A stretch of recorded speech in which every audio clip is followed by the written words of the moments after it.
అపొస్తలుల కార్యములు 4వ అధ్యాయం 12వ వచనంలో ఒకసారి అపొస్తలుల కార్యములు 4వ అధ్యాయం 12వ వచనం. ఈ నామముననే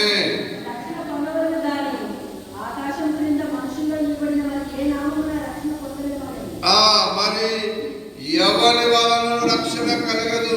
ఆ మాట చదవనట్టుంది. ఎవరి వలన ఏం కలగదు? రక్షణ కలగదు.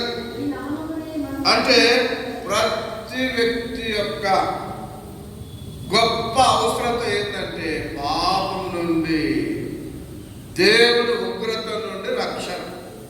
పాపము నుండి రక్షణ కావాలి, దేవుని ఉగ్రత నుండి కూడా మనకేం కావాలి? రక్షణ కావాలి. మరి ఈ యొక్క అవసరత ఏది? పాపము నుండి రక్షణ, దేవుని ఉగ్రత నుండి రక్షణ. మరి ఈ శిష్యులు గమనించారు, ఎవరి వలన కలుగుతుంది రక్షణ?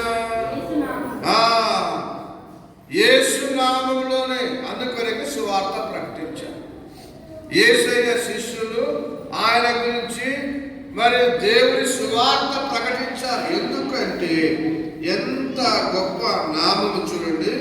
యోహాను 14:6 యేసు ప్రభుల వారు చెప్పిన మాట ఏమని? నేనే మార్గమును, నేనే సత్యమును, నేనే జీవం, నా ద్వారా తప్ప ఎవడును కూడా, అంటే యేసుక్రీస్తు ద్వారా తప్ప మనకు రక్షణ మార్గం ఎక్కడ లేదండి.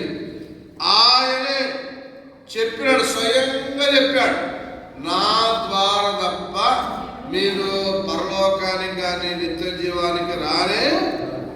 10వ అధ్యాయం ఒకసారి, ఇదే యోహాను సువార్త 10వ అధ్యాయం 43వ వచనం. యోహాను సువార్త 43వ అధ్యాయం లాస్ట్ వచనం. అనేకులు ఆయన ఏం చేశారు? విశ్వాసం ఉంచిరి. ప్రియులారా, రక్షణ ఆయన తప్ప మనకి ఎవ్వరు. 1 తిమోతి ఒకసారి 2వ అధ్యాయం 5-6 వచనాల్లో, అనగా మన పునాది, మిషనరీ యొక్క పునాది రక్షణ ఒక్కడే, ఆయనే క్రీస్తు యేసు అనేటువంటి నరుడు. ఈయన అందరి కొరకు ఏం చేశాడంట? విమోచన. అందరి కొరకు అంటే మానవులందరి కొరకు, దేవుని ఉగ్రత నుండి తప్పించడానికి ఈయన మానవులందరి కొరకు ఏంటంట? విమోచన క్రయధనముగా తన్ను తానే, అంటే అందరి కొరకు విమోచన క్రయధనం. అనగా రక్షణ అందరికీ అవైలబుల్ గా ఉంది. ఒక మతం అంటూ, ఒక జాతి అంటూ, ఒక ప్రజలకంటూ ఏమీ లేదు. అందరి కొరకు ఆయన ఏం చేశాడు? విమోచన క్రయధనముగా. మత్తయి సువార్త 20:28 వచ్చిన ఒక మాట, చక్కటి మాట ఉంటుంది. మత్తయి 20:28 యేసు ప్రభుల వారు వచ్చింది దేనికోసము? యేసు ప్రభుల వారే స్వయం చెప్పాడు, మనుష్య కుమారుడు పరిచారము చేయించుకున్నటకు రాలేదు గాని పరిచారము చేయుటకును అనేకులకు ప్రతిగా విమోచన క్రయధనం, తన ప్రాణం ఇయ్యడానికి ఆయన లోకానికి వచ్చి. కాబట్టి ఇవన్నీ విన్నాం మనం. దేవా, నన్ను రెండింటి నుండి, ముఖ్యంగా పాపం నుండి నాకేమొచ్చింది? రక్షణ లేక విడుదల. రెండవది ఏంటి? దేవుని ఉగ్రత. ఆదాము పాపం చేసినాడు కాబట్టి అక్కడి నుండి మానవులందరి మీద ఏముంది? దేవుని యొక్క ఉగ్రత ఉంది. మరి ఆ ఉగ్రతను యేసు ప్రభుల వారే తొలగించేశాడు. కాబట్టి ఆదివారం వచ్చి ముఖ్యంగా దేని కొరకు ఆరాధన చేయాలి? దేవా, నాకు ఇచ్చిన విమోచన, నాకు ఇచ్చిన రక్షణ, నాకు ఇచ్చిన పాప క్షమాపణ. బైబిల్ గ్రంథంలో పాప క్షమాపణ ఎవ్వరు ఇవ్వలేరనుంది. ఎవరి నామంలోనే మన పాప క్షమాపణ కలిగింది? యేసు నామంలోనే. బైబిల్ చెప్తా ఉంది, ఏ భేదమును లేదు. అందరూ కూడా ఏం చేశారు? పాపము చేసుకున్నారు. ఇక్కడున్న ఎవరైనా కానీ. అందుకని దావీదు అంటాడు, నేను పాపములోనే పుట్టాను, పాపములోనే నా తల్లి ఏం చేసింది? గర్భము ధరించింది. తేడు ఒకసారి కీర్తన 51వ కీర్తన 5 వచ్చిన ఒకసారి చదవండి. ఆరాధనకు ముందు కొన్ని మాటలు. నేను పాపములోనే పుట్టి పాపములోనే నా తల్లి నన్ను ఏం చేసింది? గర్భమున ధరించింది. ప్రియులారా, ఇక్కడున్న మనమందరము కూడా అందుకొరకే రోమా పత్రికలో మేము ఒకప్పుడు పాపులమైన మమ్మలను, ఒకప్పుడు శత్రువైన మమ్మలను, ఒకప్పుడు దేవునికి దూరస్తులైన మమ్మల్ని 3 మాటలు ఉంటాయి. ఒకసారి రోమా పత్రిక ఈ 3 మాటలు మనం చదువుకొని ఆరాధనలోకి వెళ్తా. రోమా 5వ అధ్యాయానికి రండి. రోమా పత్రిక 5వ అధ్యాయం మొదటి వచనంలో చదువు. విశ్వాస మూలమున మనము నీతిమంతులముగా, మనం ఎలాగా నీతిమంతులము? విశ్వాసము ద్వారా నీతిమంతులు. విశ్వాసము ద్వారా అంటే దేవునితో సఖ్యత. మనము విశ్వాసం మనలో ఉంటే ఎన్ని మేలులున్నాయి. ఇక్కడ ఒక మంచి మాట, కాబట్టి ఉంది ఆ మాట. కాబట్టి విశ్వాస మూలమున అనగా దేవునితో సఖ్యత. పాపం చేసిన ఆదాము అవ్వలకు దేవునితో ఏమి లేకుండే? సఖ్యత లేదు, దేవునితో సమాధానము లేదు. ఇక్కడ విశ్వాస మూలముగా మనం ఏమైనాము? నీతిమంతులు. విశ్వాసం మనలో ఉంటే సమాధానం మనకు ఉంటుంది. విశ్వాసం మనకు ఉంటే నిశ్చయత ఉంటుంది. నిశ్చయత. ఇక్కడ విశ్వాస మూలమున మనం ఏమైనాము? నీతిమంతులముగా, అనగా ఉగ్రత నుండి తప్పించబడ్డాం. బైబిల్లో తెలుసా? ఉచితముగా నీతిమంతులమైన మాట. ఎక్కడుందా మాట? దీంట్లోనే ఉండాలి. ఒకసారి చూడండి. ఉచితముగా నీతిమంతులమైనామని మనము యేసు క్రీస్తు ద్వారా ఉచితంగా ఏది చెల్లించకుండా దేవుని ప్రేమ మన హృదయంలో కుమ్మరించబడి ఉందన్నట్టు. ఒక 5వ అధ్యాయం 5వ వచనం చదవండి ఒకసారి. 5వ అధ్యాయం 5వ వచనం. పరిశుద్ధాత్మ మనకు దేవుడు ఏం చేశాడు? ఎవరైతే విశ్వాసులో వారి హృదయములలో ఎవరుంటారు? పరిశుద్ధాత్ముడు. మన శుక్రవారం ఒక గంభీరమైన వర్తమానం విన్నాం. ఏంటంటే పరిశుద్ధాత్మను ప్రభువుని నమ్మిన వెంటనే నీలోకి ఎవరు వస్తారు? పరిశుద్ధాత్మ. ఎప్పుడు వస్తాడు చెప్పండి? ఎన్ని దినాలకు? వెంటనే. నువ్వు యేసయ్యను నమ్మినావా అనగా నీ పాపల మీద పశ్చాత్తాపడి యేసయ్య నేను పాపిని, నాలోనికి రా అనగానే నీలోనికి వచ్చేస్తా. అయితే రెండవ అనుభవం కావాలి. ఏంటి రెండవ అనుభవం అంటే? పరిశుద్ధాత్మను నింపుదల. పరిశుద్ధాత్మను పొందుకోవడం ఒక ఎత్తు అయితే పరిశుద్ధాత్మ నింపుదల. అందరూ ఎప్పటి పరిశుద్ధాత్మ నింపుదలని? అందరికి పరిశుద్ధాత్ముడు లోపలే ఉన్నాడు. బైబిల్లో ఉంది, ఆయన మీతో కూడా ఉన్నాడు, మీలో కూడా ఉన్నాడు. అయితే మనకి ఏం అవసరము? నింపుదల. నింపుదల పొందడం. చాలా మంది 40 రోజులు ఉపవాసం ఉండి పరిశుద్ధాత్ముడు వచ్చేస్తాడు. లేదు, ప్రభుని నమ్మిన వెంటనే నీలోనికి వచ్చాడు. కానీ నింపుదల అనేది ఎఫెసీ పత్రికలో అంటాడు ఒక మాట. ఎఫెసీలో ఏమంటారంటే మీరు ఆత్మపూర్ణులై ఉండండి. అక్కడ ఎఫెసీ 5వ అధ్యాయం 18 వచ్చిన అనుకుంటాను. ఎఫెసీ 5వ అధ్యాయం మద్యముతో మత్తులై ఉండకుడి, దుర్వ్యాపారం గలదు. అయితే ఆత్మపూర్ణులై ఉండండి. ఏమై ఉండాలంటే పూర్ణులై ఉండండి. అంటే గ్రీకు భాషలో నిరంతరం నింపబడుతూ ఉండండి. దేని చేత? పరిశుద్ధాత్మ నిరంతర నింపుదల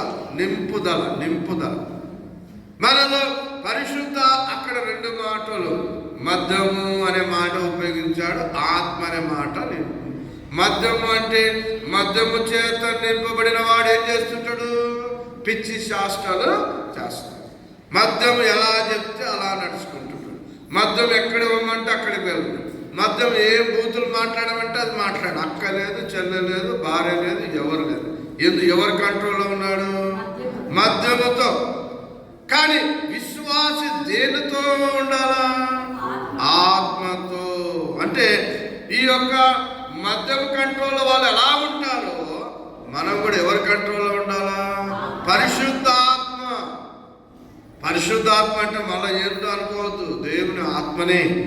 ఆత్మ కంట్రోల్లో మనం ఉండాలి. అంటే ఆయన పరిశుద్ధాత్మ నింపుదల నీలో ఉందని గుర్తేంటి? నీవు పరిశుద్ధాత్మ చేత నింపబడుతున్నావు అంటే అర్థం ఏంటి? నీవు పరిశుద్ధాత్మ చేత నడిపించబడుతున్నావు అంటే నీకు నాకు ఎలా తెలుస్తుంది? ఒకే ఒక సూత్రం, గలతీ 5:22 ఏమని ఉంటుంది? గలతీ 5:22లో అయితే ఆత్మఫలం ఏమనగా ప్రేమ, సంతోషము, సమాధానము, దయాళుత్వము, మంచితనము, నిరంతరం ఈ లక్షణాలు ఉండాలి. గయ్యాలు దానివై ఉండి నీలో ఏమి లేదు. ఆత్మ నింపుదల, బూతులు మాట్లాడుతూ ఉంటే, తాగుతూ ఉంటే, షికారులు చేస్తూ ఉంటే ఏ నింపుదల లేదు? ఆత్మ నింపుదల లేదు. ఒకవేళ ప్రభు నమ్మి లోపటే ఆయన ఉన్నాడు. ఎవరున్నారు? పరిశుద్ధుడు. నువ్వు తప్పు చేస్తూ ఉంటే ఆయన ఏం చేస్తుంటాడు? లోపట అంటే దుఃఖపడతా ఉంటాడు, బాధపడతాడు. కాబట్టి ఉదయకాల సమయంలో అన్ని నామముల కంటే పైనామం ఎవరి నామము? యేసు నామం.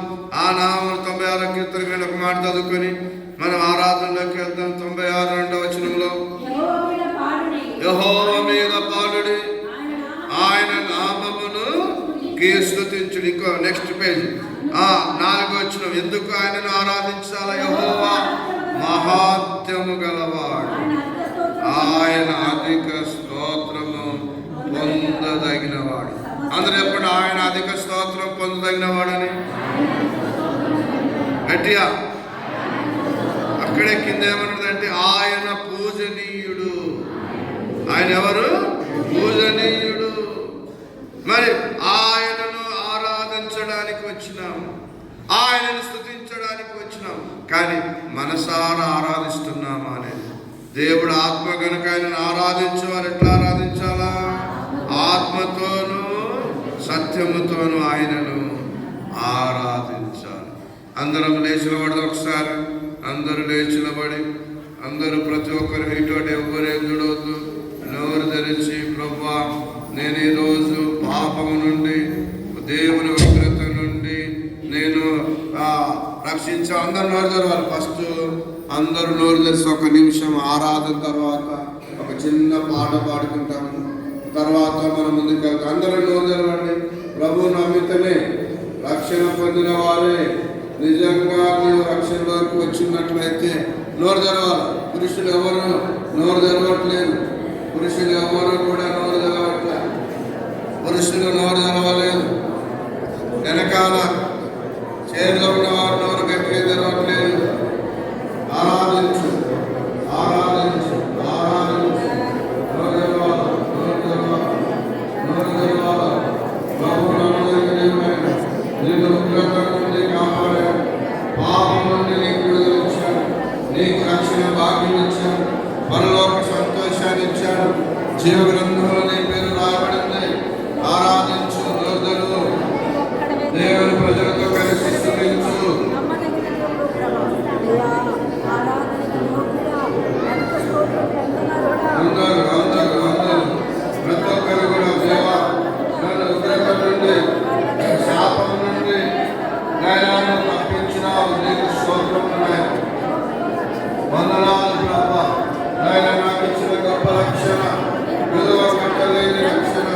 విడుదల, విమోచన. దేవానికి స్తోత్రం. వందనాలు, వందనాలు, వందనాలు. దేవుని ఆరాధించాలా, నోరు ధరించి దేవాన్ని నీ యొక్క ఆరాధకుడు కావాలి, నిజ ఆరాధకుడు కావాలి.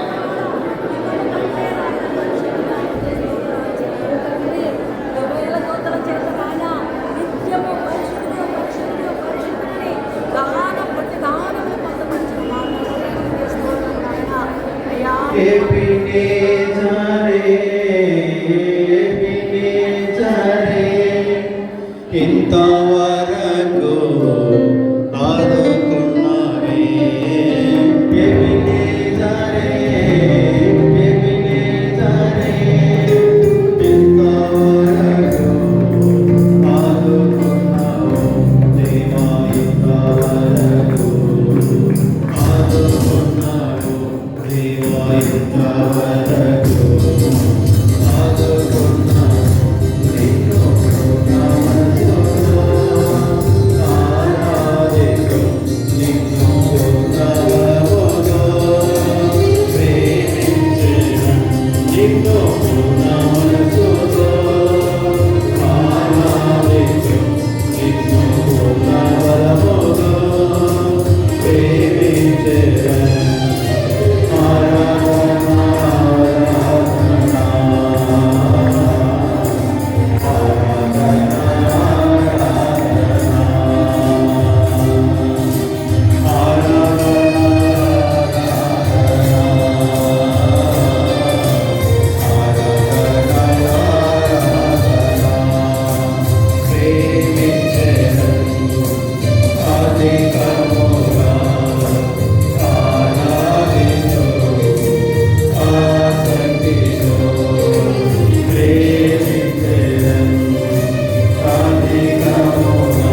నిత్య నివాసమైన దేవుడు, అంత గొప్ప దేవుడిని వినయం గల వారు ఎంత దీనవత్స గల వారు ఎంత నివసిస్తారు.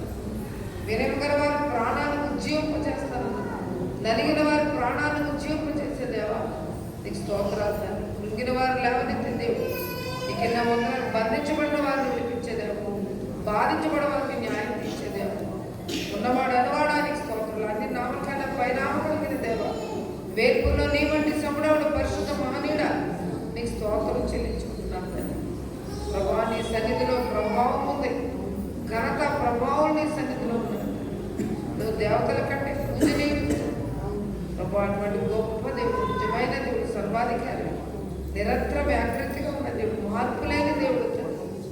ప్రభా నీకు ఎన్నో వందనాలు, నీకు ఎన్నో స్తోత్రాలు. దావీదు భక్తులు నిన్ను గణపరుస్తున్నాడు, ఆరాధిస్తున్నాడు.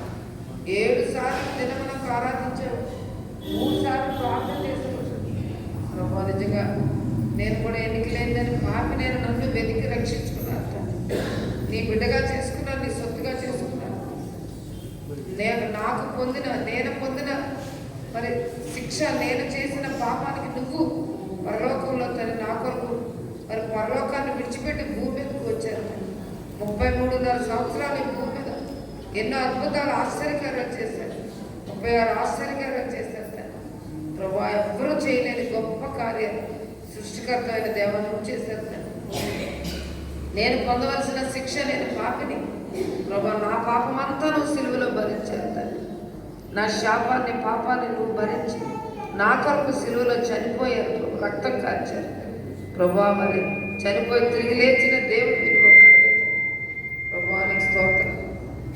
అదేవిధంగా ప్రభా నమ్మదగిన దేవా నీకు స్తోత్రాలు తండ్రి. మరణం విరిచిన దేవా, సమాధిని గెలిచిన దేవా, మృత్యుంజయుడ సాతాన్ని తల చితక్కొట్టిన యేసయ్య, సాతాన్ని నా కాళ్ళ కింద ఉంచిన యేసయ్య నీకు స్తోత్రాలు. నాలో ఉన్న లోకంలో ఉన్నవాడు కంటే గొప్పవాడు, సర్వశక్తి గల దేవ, నా పేరు నీ జీవగులతో రాసుకున్నందుకు పొందనాలు. పరలోకంలో నాకు స్థలం సిద్ధపరుస్తున్నందుకు పొందనాలు. నా కొరకు తండ్రి కృపాసం కూర్చొని విజ్ఞాపన ప్రార్థన చేస్తున్న దేవుడు గొప్ప దేవుడు తండ్రి. నువ్వు సమాధిలో లేవు తండ్రి, మృత్యుంజయుడు తండ్రి.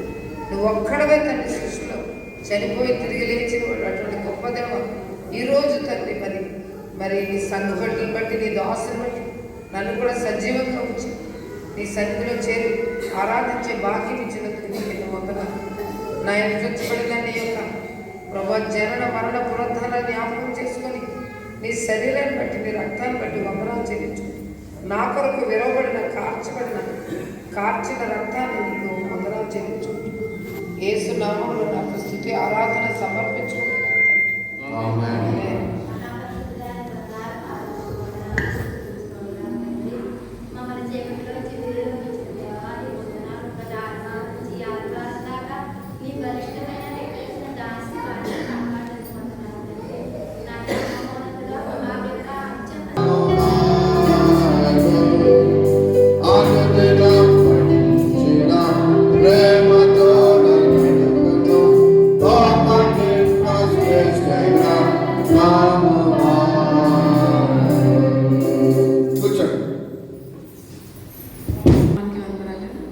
అయ్యగారికి, అమ్మగారికి, గుడి వచ్చిన మీ అందరికీ వందనాలు. నేను చెప్పే సాక్ష్యం ఏంటంటే, మేము 4 నెలల క్రితం ఒక ఆన్లైన్ సెంటర్ పెట్టుకున్నాము. అది పెట్టుకునే ముందు ఆలోచన అయితే ఉంది, కానీ మా దగ్గర అయితే అసలు డబ్బులు గట్ట ఏమీ లేవు. వేరే చోట వర్క్ చేస్తున్నాం కానీ శాలరీ తక్కువ, వర్క్ ఎక్కువ అన్నట్టు ఉంటుంది. కానీ ఇలా ఓన్గా పెట్టుకుందామని ఆలోచన వచ్చింది. వచ్చిన తర్వాత అయ్యగారితో ప్రార్థన చేయగానే ఒక నెలలో మేము ప్రార్థన ఆధారం అయ్యగారు మా కోసం ప్రార్థన చేశారు. ఒక నెలలో పెట్టుకోవడానికి డబ్బులు అయ్యి కుదిరి పెట్టుకునే సహాయం చేశాడు దేవుడు. ఎన్నో ఆరోగ్య సమస్యలు, ఇబ్బందులు చాలా వచ్చినప్పటికీ అవన్నీ ఎదుర్కొనే ధైర్యం, శక్తి ఇచ్చాడు. మళ్ళీ దేవుడు ఎన్నో ఆశ్చర్య కార్యాలు చేశాడు, గొప్ప కార్యాలు చేశాడు. పిల్లల విషయంలో కూడా ఎంతో అస్తమాను పిల్లలకు నెల ఆరోగ్యం అసలు బాగుండేది కాదు. అవన్నీ ఎదుర్కొని ముందుకు నడిచే శక్తిని ఇచ్చాడు దేవుడు. ఈ చిన్న సాక్ష్యం దేవుడికి. ఈరోజు నువ్వు చెప్పు. అయ్యగారి అమ్మగారికి వందనములు, సంఘ సభ్యులందరికీ వందనములు. దేవుడు నాకు ఎంతో మంచి సంఘాన్ని ఇచ్చాడు, మంచి దైవజనులు ఇచ్చాడు. మాకు ఎప్పుడు ఏ అవసరం ఉన్నా అయ్యగారు మంచిగా ప్రార్థన చేస్తారు. మాకు ఏ అవసరం ఉన్నా ఆయనకి ఫోన్ చేస్తాం ఎప్పుడైనా సరే. మాకు ఈ షాప్ కూడా అయ్యగారి వల్ల వచ్చింది. నిజంగా దేవుడు ఎంతో గొప్ప కార్యం చేశాడు మా జీవితంలోని. నా బిడ్డలకి మంచి ఆరోగ్యం ఇచ్చాడు. మా బిడ్డలతో మేము ఎన్నో ఇబ్బందులు పడ్డాము. ఇక్కడికి వచ్చిన తర్వాత మాకు ఎంతో ఆనందంగా ఉన్నాము. ఎప్పుడు మేము ఎక్కడెక్కడో తిరిగి కానీ ఇక్కడికి వచ్చిన తర్వాత మీ అందరూ ఎంతో ఆనందంగా ఉన్నాము. ఈ చిన్న ప్రార్థన దేవుడు ఇచ్చింది. Very good. అయితే ఈరోజు వాళ్ళ యొక్క అమ్మాయి బర్త్డే కేక్ తెచ్చారా? ప్రభా, మరి ప్రపంచమంతా నీ జనన మరణ పునరుద్ధరణ జ్ఞాపకం చేసుకొని ఆరాధిస్తున్న సమయం మేము కూడా నిన్ను గనపరుస్తున్న. అదేవిధంగా ఈరోజు ప్రభా అక్షయ అలెగ్జాండర్ గారి జీవితంలో తనకి ఇచ్చిన ప్రథమ సంతానం కుమార్తె ప్రభా ఋత్విక బట్టి నీకు స్తోత్రం చెల్లించుకున్నాను తండ్రి. ప్రభా తన యొక్క నూతన సంవత్సర దయా కిరీటంగా నువ్వు ఇచ్చిన విధానం బట్టి, బర్త్డే జన్మదినం ఇచ్చిన విధానం బట్టి నీకు స్తోత్రం చెల్లించుకుంటున్నాను. సంఘం ముందు వాళ్ళెంతో కృతజ్ఞతతో నా ప్రాణమై యెహోవాను సన్నిధించుము, నా అంతరంగమును సమస్తము ఆయన నామను సన్నిధించుము, నా ప్రాణం ఆయన చేసిన ఉపకారంలో దేన్ని మరొకమని వారు మీ సేవ స్టార్ట్ చేశారు. దాంట్లో కూడా వారితో నీ కృపను చూస్తున్నారు, నీ దీవెన చూస్తున్నారు తండ్రి. మరి వారిద్దరికీ చేసిన మేలును బట్టి ఇచ్చిన చక్కని కుమార్తె కుమారుడు ఇదిగో తండ్రి, వారి తల్లిని కూడా ఇక్కడ ఉన్నారు. సంఘం ముందు ప్రభు మరి యొక్క కేక్ కటింగ్ చేస్తుండగా వారి జీవితం ఎప్పుడు మధురంగానే ఆనందంగానే ఉండాలని, ఆ బిడ్డ జీవితంలో ఎన్నో బర్త్డేస్ జరుపుకోవాలని యేసు నామమున అడిగి వేడుకుంటున్నాను తండ్రి. Amen. Happy birthday to you, happy birthday to dear Ritvika, happy birthday to you, many greetings to you, many greetings to you, many greetings to dear Ritvika, many greetings to you.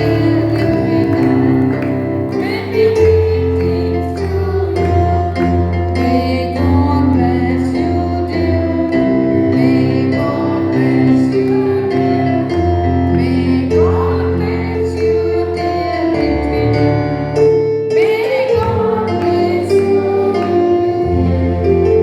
Wish you happy many returns of the day Ritvika. God bless you. Right, ఒక మాట ప్రార్థన. పెట్టండి, మీరు పెట్టండి. నీ మనవరాలు పెట్టు. Very good. రేపు తిన్నావా? Right, very good. బాగానే ఉన్నారు ఇద్దరు, అక్క తమ్ముడు. రైట్, ప్రార్థన. యేసుక్రీస్తు ప్రభువా, అలెగ్జాండర్ని బట్టి నీకు వందనాలు, అక్షయం బట్టి నీకు వందనాలు తండ్రి. ఈ దినం ఋత్విక బర్త్డేను ప్రభు సంఘంతో కలిసి చేసుకుంటున్న విధానం బట్టి నీకు వందనాలు. చిన్న బిడ్డ వారి జీవితంలో ఎంతో మేలుకరంగా దెబోరలాగా, రాబోదినంలో ప్రవక్తిలాగా, లూదియాలాగా అనేక మందిని ప్రభు దగ్గరికి నడిపించే నాయన చక్కటి అమ్మాయిగా ఎదగాలని, తన చదువులో కూడా ఇస్తున్నది, ఆరోగ్య బలం దయచేది, లక్ష్యం తన మదను బట్టి కూడా స్తుతిస్తూ సంఘాలంతటి బట్టి నీకు స్తోత్రాలు తెలుస్తూ యేసు నామమున వేడుకొంచున్నాను తండ్రి. ఆమేన్. ఓకే, తీసేయండి. 3 విషయాలు ఈరోజు 3 మాటలు నేను మీకు తెలియజేయాలని ఆశపడుతున్నా. అసలు దేవుని పిల్లలంటేనే వాళ్ళ ఆనంద ప్రియులు. మీరు ఎప్పుడైనా ఎవరు కొత్త వాళ్ళని చూసినా వాళ్ళ విశ్వాసం అయితే వారి ముఖంలో ఏముంటుంది? ఆనందం, ఒకలాంటి ఆనందం. వాళ్ళని చూస్తేనే వాళ్ళ ముఖంలోనే చాలా ఆనందం కనిపిస్తుంటుంది. కాబట్టి విశ్వాసులైన వారు కష్ట దుఃఖాలలో, కష్టములు వచ్చినా, బాధలు వచ్చినా అన్నిట్లో ఏం చేయాలి? ఆనందంగా ఉండాలి. దేవుడి వాక్యం చెప్తుంది. కానీ కొందరు వ్యక్తులు, వారి మాట, కొందరు వ్యక్తులు కొన్ని వస్తువులు, మరికొన్ని పరిస్థితులు మనకు ఆనందం లేకుండా చేస్తాయి. అంటే ఆ ఆనందాన్ని అపహరిస్తాయి, దొంగిలిస్తాయి మన ఆనందాన్ని. అయినా వాటన్నిటిలో కూడా మనం ఏం చేయాలి? ఆనందంగానే చూడండి. ఏ విషయంలో మనం ఆనందంగా ఉండాలి? ఒక మాట చదువుతాం. మత్తయి సువార్త 5వ అధ్యాయానికి రండి. పిల్లలు ఇంకా అటు ఇటు తిరుగుతున్నారు, పట్టుకోండి. కొంచెం పెద్దలు చూడండి అయ్యా, స్త్రీలు పురుషులు కొంచెం చూడండి. పిల్లలు అటు ఇటు 5వ అధ్యాయం 11వ వచనం. ఏ విషయంలో మనము ఆనందభరితం కావాలి?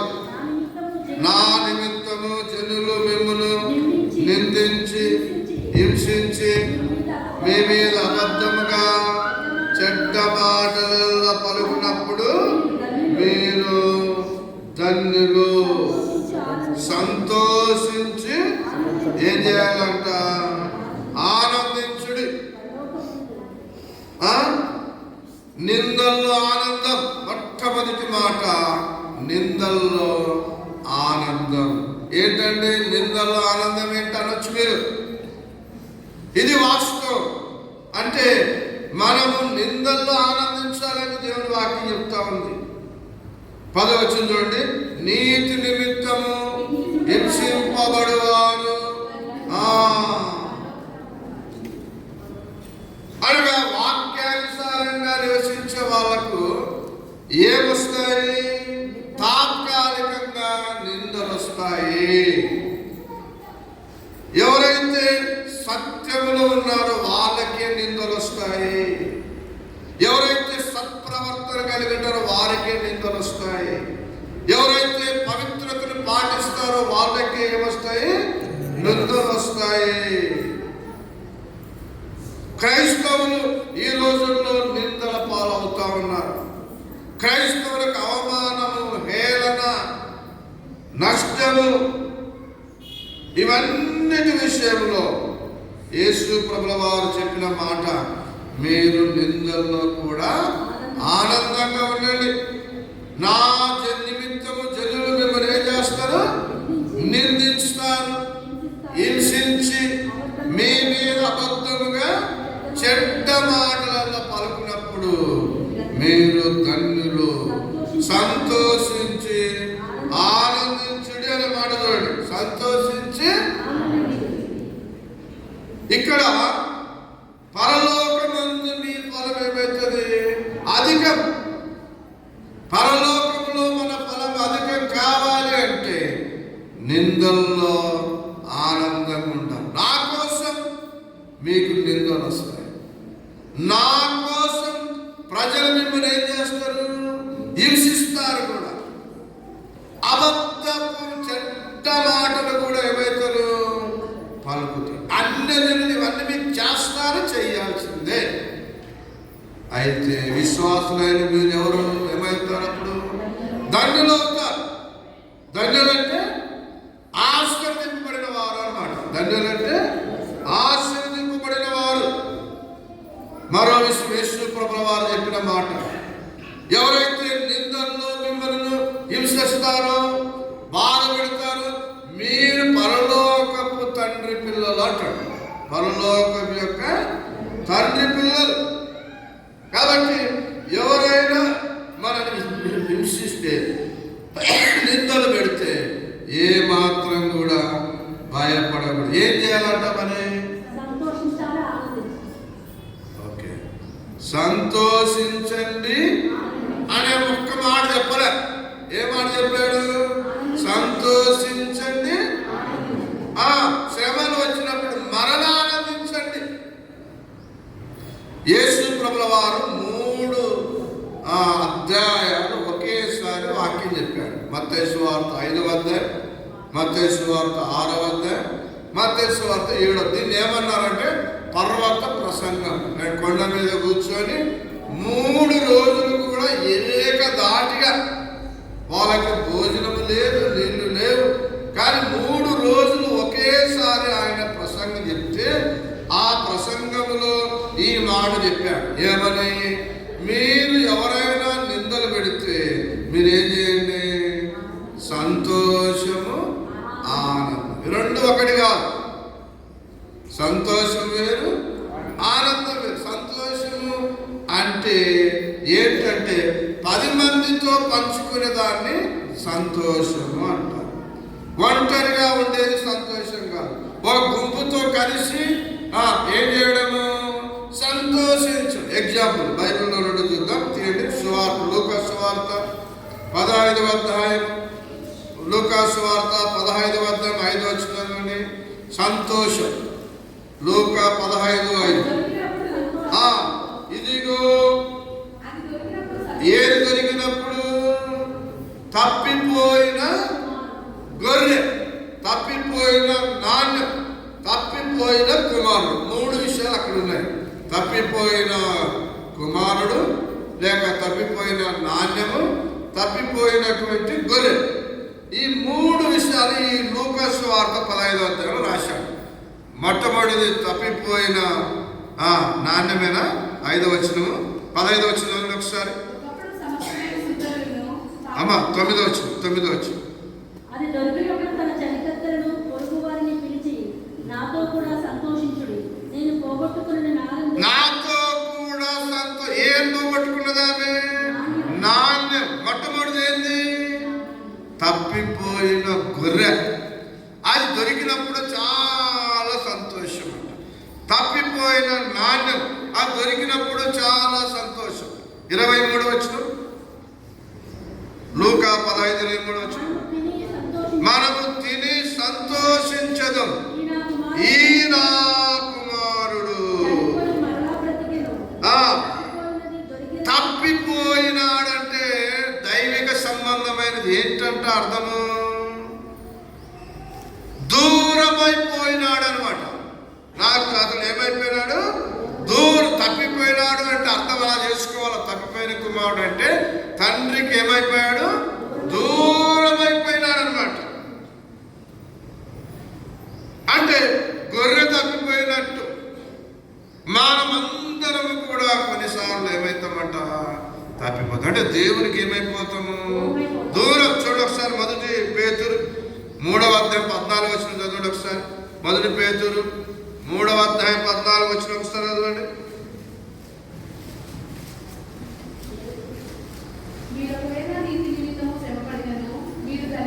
మొదటి పేతురు 3వ అధ్యాయం 14వ వచనం. శాంతము గలవారై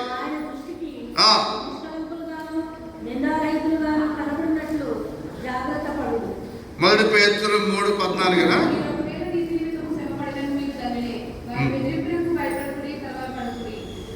మనము దేవుడు కొన్నిసార్లు నిందలొచ్చినప్పుడు ఏం చేయకూడదు? క్రీస్తు నిమిత్తం మీరు ఒకవేళ నిందల పాలైనా మీరు దేవుడి నుండి ఏం కాకూడదు? దూరం కాకూడదు. ప్రియులారా, సంతోషం అనే దాన్ని తప్పిపోయిన గొర్రె, తప్పిపోయిన నాణ్యం, తప్పిపోయిన కుమారుడు దొరికినప్పుడు ఆ సంతోషాన్ని ఇరుగు పొరుగు వాళ్ళతో ఏం చేశారు? పంచుకున్నారు. అంటే సంతోషం అనేది ఒంటరి వారితో కాదు, సంతోషం అంటే 10 మందితో కలిసి ఉండేది. రెండవది ఆనందం. ఆనందం అంటే ఏకాంతంగా మానవుడు హృదయంలో పెట్టుకునేది. ఏకాంతం వచ్చిన కొంతమంది వాళ్ళ కాళ్ళు ఏం చేసుకుంటున్నారు? నవ్వుకుంటా. అంటే వాళ్ళలో ఒకలాంటి ఏమొచ్చేసినది, ఒకరు తెలియదా ఏదో తలంచుకొని ఏదో జరిగినప్పుడు ఏదో గొప్ప కార్యం చేసినప్పుడు వాళ్ళలో ఆనందం, దానిని ఏమంటారు? ఆనందం. ఎవరికి వాళ్ళే అనుభవించేది ఏంటి? ఆనందం. విశ్వాసి యొక్క అంతరంగానికి సంబంధించింది ఆనందం. ఫిలిప్పీ 4:4 అంటాడు ఆ మాట. ఏమని? ప్రభువునందు ఆనందించుడి, మరలా చెప్పుదును ఆనందించుడి. మనం ఎప్పుడు కూడా ఆనందిస్తూనే ఉండాలి. దేవుని యొక్క సన్నిధిలో ఆయన సన్నిధికి వచ్చినప్పుడు ఎల్లప్పుడూ కూడా ఏం చేయాలి? ఆనందించాలి.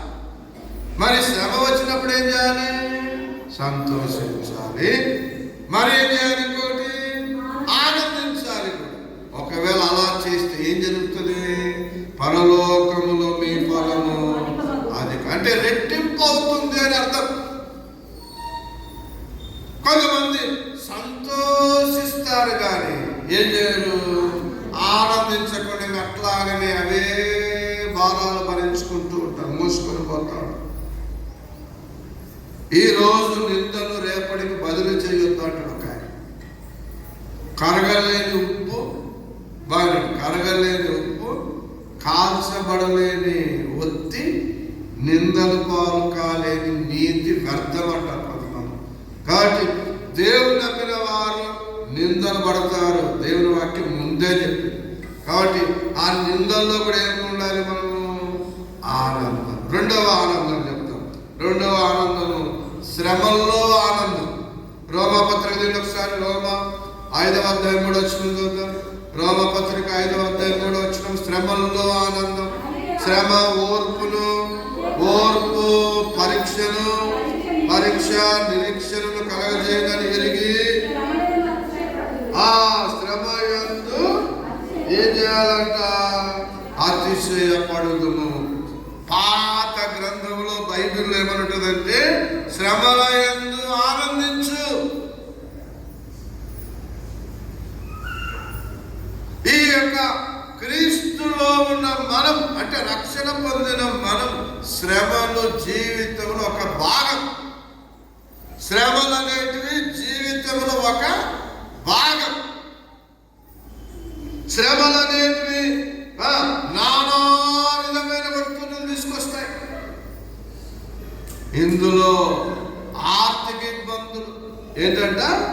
ఆర్థిక ఇబ్బందులు, శారీరక అవసరతలు, చికాకు కలిగించే పరిస్థితులు, లేనిపోని మాటలు ఇతరులు, ఇవన్నీ అవహేళనలు, ఒంటరితనము, ఇవన్నీ ఉంటాయి.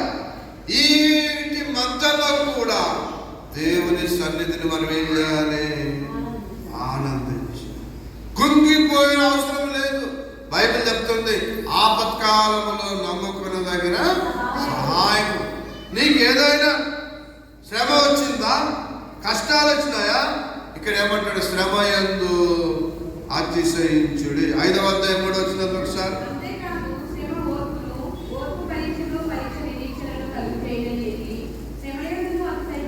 శ్రమల యందు ఆనందం. మనకు శ్రమ వచ్చిందా? దేవునికి స్తోత్రం అని చెప్పాలి. బైబిల్లో ఉంది, నువ్వు క్రైస్తవుడు అయినందుకు శ్రమ అనుభవిస్తే ఆ శ్రమను బట్టే దేవుని ఏం చేయాలి? మహిమపరచాలి. యేసు ప్రభుల వారు స్వయాన్ని చెప్పాడు. యోహాను 16వ అధ్యాయం 30 లాస్ట్ వచనంలో ఏమంటే తెలుసా? లోకములో మీకు శ్రమలు కలుగును. లోకములో మీకు శ్రమ కలుగుతుంది, అంతే. ఆయనను ధైర్యము తెచ్చుకొనుడి, నేను లోకమును ఏం చేశాను. కాబట్టి మన శ్రమలు వచ్చినప్పుడు కృంగిపోరా. మన శ్రమలు వచ్చినప్పుడు ఇబ్బందుల పాలు కావడం. శ్రమలు వచ్చినాయని కొన్నిసార్లు దేవుణ్ణి వదిలేస్తారు కొంతమంది. శ్రమలు వచ్చేసరికి ఇంకా ఏ దేవుడు మా ప్రార్థన వినట్లేదు. శ్రమల మీద శ్రమలు, దెబ్బ మీద దెబ్బ పడతా ఉంటుంది కొంతమంది. అయినా ప్రభు అంటున్నాడు, శ్రమలలో నువ్వు నిరీక్షణ కలిగి ఉండి శ్రమల యందు ఏం చేయాలి? ఆనందించాలి. నింద అంటే చెయ్యదాన్ని శిక్ష, చెయ్యదానికి శిక్ష నింద. మరి శ్రమ అంటే ఏంటి? కష్టం. ఎవరైనా మిమ్మల్ని నిందిస్తే, అంటే ఎవరైనా మిమ్మల్ని బాధ పెడతారు. కొంతమంది సూటిపోటి మాటలతో మనం ఏం చేస్తుంటారు? గాయపరుస్తున్నారు. ఆ నష్టాలను, ఆ కష్టాలను బట్టి కూడా దేవుని ఏం చేయాలా? శ్రమల్లో ఆనందించాలి, లేదా శ్రమలను అతిశయించాలి. పౌలు భక్తుడు అంటాడు, అపొస్తల కార్యములు చూడండి 7వ అధ్యాయం 55వ వచనంలో, పరిశుద్ధాత్మ పూర్ణులే ఆనందిస్తారంట శ్రమల్లో సైతం. స్టెఫెన్ అపొస్తల కార్యం 7:55, అపొస్తల కార్యములు 7:50. పరిశుద్ధాత్మతో నింపబడిన వాడు, పరిశుద్ధాత్మ పూర్ణుడై ఆ శ్రమల్లో స్టెఫెన్ ఏం చేస్తున్నాడు? దేవుణ్ణి మహిమపరిచాడనంట, యేసును చూచాడనంట. యేసు దేవుని కుడి పార్శ్వమున నిలిచి ఉండుట, కూర్చుండుట, నిలిచి ఉండుట చూశాడు. ఆకాశము తెరవబడుట చూశాడు. శత్రువులను కూడా ప్రభువా వీళ్ళు ఏం చేస్తున్నారు, వీరిని క్షమించుము అన్నాడు. శ్రమ సంభవిస్తే బైబిల్ యాకోబు పత్రిక అన్నాడు 5:13 మీలో ఎవరికైనా శ్రమ సంభవించనా అతడు ఏం చేయాలి? ప్రార్థన చేయాలని ఉంటుంది. ఏం చేయాలి? ప్రార్థన. శ్రమల్లో ఆనందించాడు పౌలు భక్తుడు. భక్తునికే ఇది సాధ్యం, ఎవరికి సాధ్యం కాదండి. ఎవరికి సాధ్యము? భక్తుడు, ప్రియమైన విశ్వాసికే సాధ్యం. శ్రమలు సంభవించినప్పుడు ఎంతో సహనం కలిగి ఉండాలి. మనకు కష్టాలు వచ్చినాయా పర్వాలేదు, శ్రమ ఏం తీసుకొస్తుంది? ఓర్పుని తీసుకొస్తుంది. ఓర్పుని ఏం తీసుకొస్తుంది? నిరీక్షణ. కాబట్టి శ్రమల్లో కూడా ఆనందిద్దాం, శ్రమల్లో దేవుని స్తుతిద్దాం. ఒకటి నిందల్లో ఆనందం, రెండవది శ్రమల్లో ఆనందం. పై 2 విషయాలను ధ్యానం చేసిన చిట్ట చివరిది వాక్యములో ఆనందం. వాక్యములో ఆనందం. 7 కీర్తన 1వ కీర్తన 2వ వచనంలో చక్కటి మాట ఉంటుంది. యెహోవా ధర్మశాస్త్రమునందు ఆనందించుచు దివారాత్రము దానిని ధ్యానించువాడు ధన్యుడు. కొంతమంది మా ఊర్లో పేరు పెట్టుకున్నారు, ఆయన పేరు వాక్యానందం. కానీ అంటే వాళ్ళ తల్లిదండ్రులు ఏం పెట్టుకున్నారు? వాక్యంతో ఆనందిస్తాడేమో. కానీ ఆయన గారు చదివింది లేదు, బైబిల్ తీసుకుంది లేదు, అంతకంటే ఆనందించింది అసలే. బైబిల్ ఏం చెప్తుందంటే రాత్రి పగలు ఏం చేయాలి? దేవుని వాక్యాన్ని ధ్యానించే వారు ఏమవుతారు? ధన్యులు. ధన్యులు అంటే ఏంటి? ఆశ్రయించబడతారు అని. ఎవరు ఆశ్రయించబడతారు? దేవుని వాక్యమును దావీదు అంటాడు, దేవా దినమెల్లా నేను దేవుని వాక్యాన్ని ఏం చేస్తా? ధ్యానిస్తా. ఎవరైతే దేవుని వాక్యాన్ని ధ్యానిస్తారో ఎన్ని ఆశీర్వాదాలు తెలుసా? ఇదే 1వ కీర్తనలోనే ఆయన దివారాత్రులు దాన్ని ధ్యానించేవారు ధన్యుడు అంటూ, అతడు నీటి కాలువల యోరను నాటబడిన వాడై ఆకువాడక తన కాలమందు ఫలమిచ్చు చెట్టులాగా ఉంటాం. మనము నీటి కాలువలో యోరను ఉన్న చెట్టు చూడండి, ఎండిపోయిన చెట్టు చూడండి, ఏది ఫలవంతంగా ఉంటుంది? నీటి కాలువల యోరను నాటబడిన వాడే. అంటే దేవుని వాక్యమును ధన్యుడు అంటే ఆనందించడం. అంటే దేంట్లో ఆనందించాలా? దేవుని వాక్యములో ఆనందించాలి. దివారాత్రము దానిని అంటే ధ్యానించాలా. దేవుని వాక్యం మన ఆలోచననే మార్చేస్తుంది. దేవుని వాక్యము మన యొక్క చక్కని మార్గంలో మనం నడిపిస్తుంది. దేవుని వాక్యం పాపం చేయకుండా ఏం చేస్తుంది? అది ఆపేస్తుంది. దేవుని వాక్యమే ధర్మశాస్త్రం అంటే ఆయన వాక్యం. ఆయన వాక్యాన్ని ఏం చేసుకుండాలి? మనము ధ్యానిస్తూ ఉండాలి. చాలా మంది చదువుతారు కానీ ఏం చేయరు? ధ్యానం చేయరు, ఆలోచన చెయ్యరు. దేవుని వాక్యంలో ఏముంది అంటే ఈ వాక్యం నేను చదువుతున్నా, ఇది నాకే వర్తిస్తుందా అని ప్రశ్నించుకోవాలి.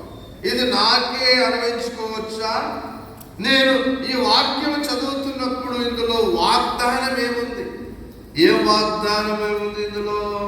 వారు చేయనదంతయో సఫలము చేస్తానంటాడు.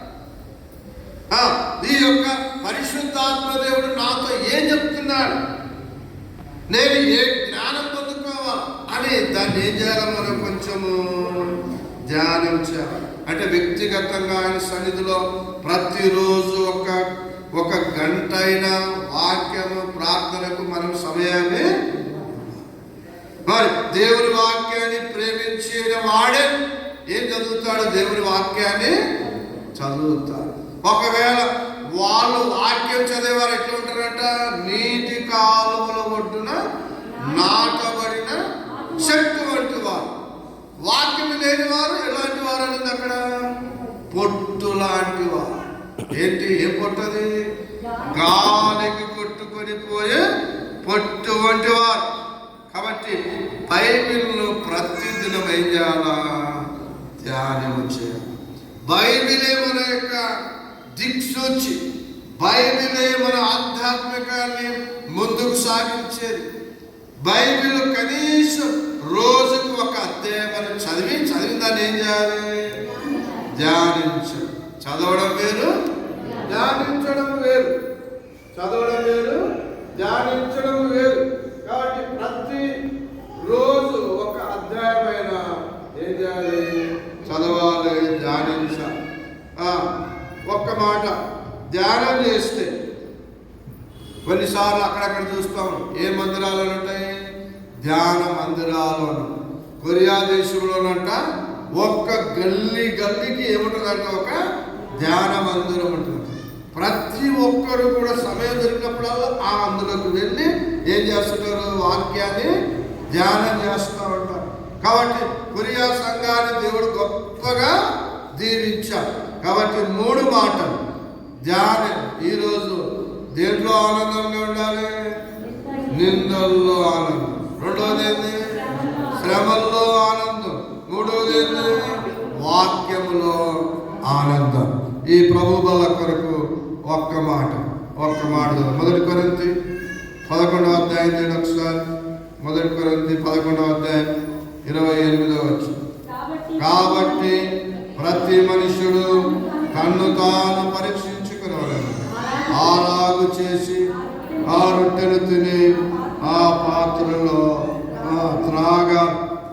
ప్రభురాత్రి భోజనం 4 సువార్తల్లో కూడా 4 వాక్య భాగాల్లో పెట్టాడు. మత్తయి సువార్తలు చెప్పాడు, మార్కు సువార్తలు కూడా చెప్పాడు, లూకాలో చెప్పాడు, కొరింథీలో కూడా చెప్పాడు. అనగా భూత వర్త భవిష్యత్ కాలంలో చాలా ప్రాముఖ్యమైనది ఏది? ప్రభు యొక్క బల్ల. ప్రభు బల్ల కనుక యోగ్యంగా తీసుకుంటే కూడా ఎంతో ఆశీర్వాదం, అయోగ్యంగా తీసుకుంటే ఎంతో నష్టం. కాబట్టి అయోగ్యంగా తీసుకోకుండా దేవుడు మనకు ఒక అవకాశం ఏం చేయాలా? పరీక్ష చేసుకోవాలి. కళ్ళు మూసుకుందాం, తలలు వంచడం. అందరూ కూడా ప్రభు బల్లకు దయచేసి 4 ముందుకు రాగలిగితే మిగతా వాళ్ళందరూ కూడా ప్రార్థనలోనే ఉందాం. యేసు ప్రభుల వారు దేవుడు మనకిచ్చిన చక్కటి అవకాశం ప్రభు బల్ల. అందరూ ప్రార్థన చేసుకోండి. ఒక మాట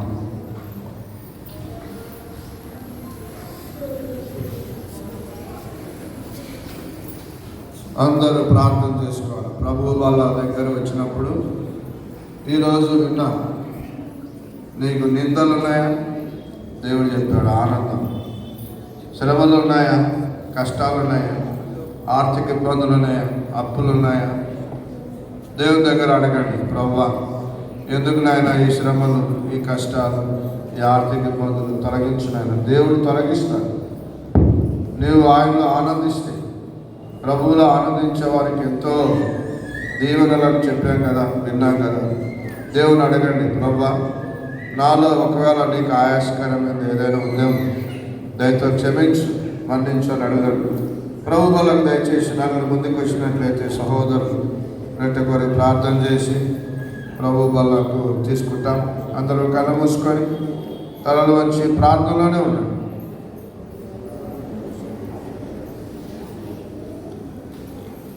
యేసు ప్రభువారు ఒక రొట్టెనెత్తుకొని కృతజ్ఞతాస్తుతులు చెల్లించి దానిని గురించి, ఇది మీ కొరకు నా శరీరం, నన్ను జ్ఞాపకం చేసుకున్నట్టుకు దీనిని చేయడం చెప్పాడు. రొట్టె కొరకు సోదరుడు ఆనంద్ కుమార్ ప్రార్థన చేస్తాడు. మహాపురుషుడిగా ప్రేమ కలిగిన తండ్రి, కృప కలిగిన దేవ, కృపా సత్య సంపూర్ణ సర్వకృపానిధి నా తండ్రి, నీకే వందనాలైన స్తోత్రాలు తండ్రి. అవును ప్రభా, నీ ఎంత ఆనందించి, అవును ప్రభా కష్టాల్లో, నిందల్లో, శ్రమల్లో నీ ఎంత ఆనందించే జీవితం, క్రీస్తులో ఆనందించే జీవితం, వాక్యంలో ఆనందించే జీవితం మాకు కలగజేయండి అయ్యా. నీ ఎంత ఆనందించి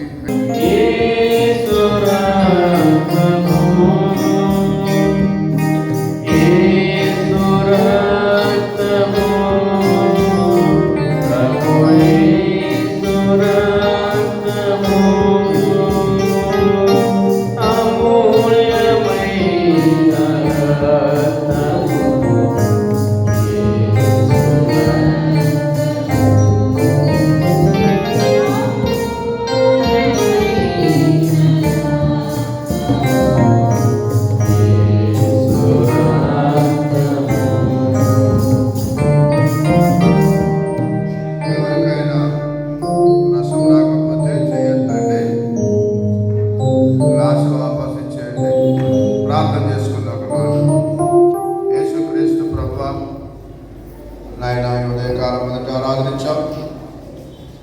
మరొకసారి స్తోత్రాలు వందనాలు.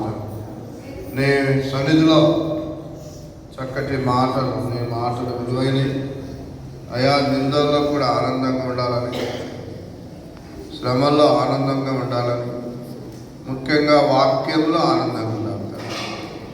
ఇక్కడ చేరే వారిలోకి ఎంతమందికి అయితే నిందలు ఉన్నాయో, శ్రమలు ఉన్నాయో, కష్టాలు ఉన్నాయో, వారి భర్తల ద్వారా కానీ, బంధువుల ద్వారా కానీ, ఇంట్లో కానీ ఏదున్నా మీరేం కంగారు పడవద్దు, సంతోషించి ఆనందించగలను అవుతారు.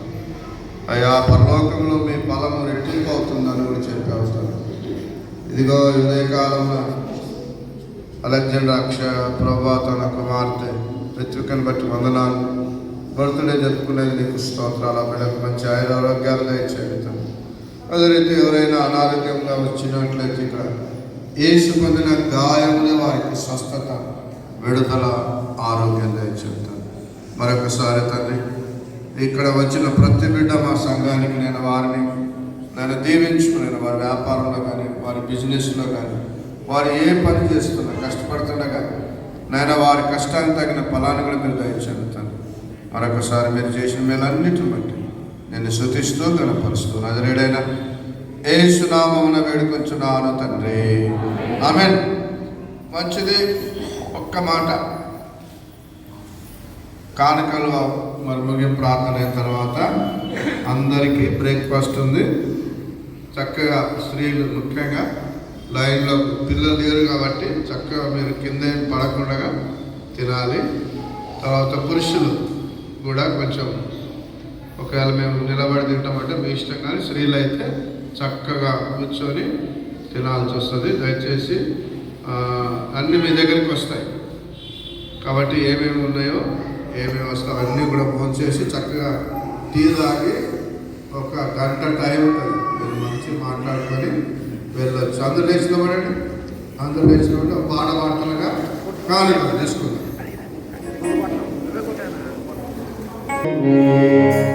నా వంటి